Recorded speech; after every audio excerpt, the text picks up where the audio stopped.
Palakkad പനയമ്പാടത്ത് lorry മറിഞ്ഞ 4 വിദ്യാർത്ഥിനികൾ മരിച്ച സംഭവത്തിൽ പ്രതികരണവുമായി ഗതാഗത മന്ത്രി കെ.ബി. ഗണേഷ് കുമാർ.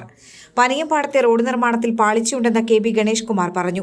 ഇതേക്കുറിച്ച് പൊതുമരാമത്ത് വകുപ്പ് മന്ത്രി മുഹമ്മദ് റിയാസ്, കെ. കൃഷ്ണൻകുട്ടി എന്നിവരുമായി സംസാരിച്ചിരുന്നുവെന്നും അദ്ദേഹം പറഞ്ഞു.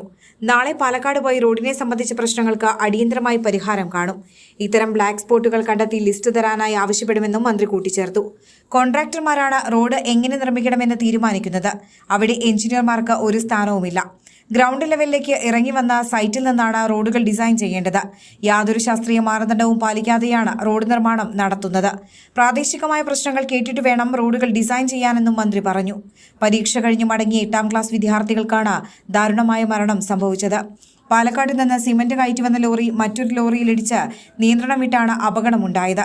ലോറിക്കടിയിൽപ്പെട്ട വിദ്യാർത്ഥികളെ പുറത്തെടുത്ത് ആശുപത്രിയിൽ എത്തിച്ചപ്പോഴേക്കും മരണം സംഭവിച്ചിരുന്നു. എതിരെ വന്ന വാഹനത്തിന്റെ ഡ്രൈവർ വണ്ടൂർ സ്വദേശി പ്രജീഷിനെതിരെ പോലീസ് ഇന്നലെ കേസെടുത്തിരുന്നു.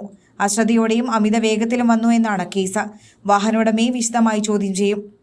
മറ്റൊരു വാഹനത്തിന് സൈഡ് കൊടുത്തപ്പോഴാണ് നിയന്ത്രണം വിട്ട് അപകടമുണ്ടായതെന്നാണ് ലോറി ഡ്രൈവറുടെ മൊഴി.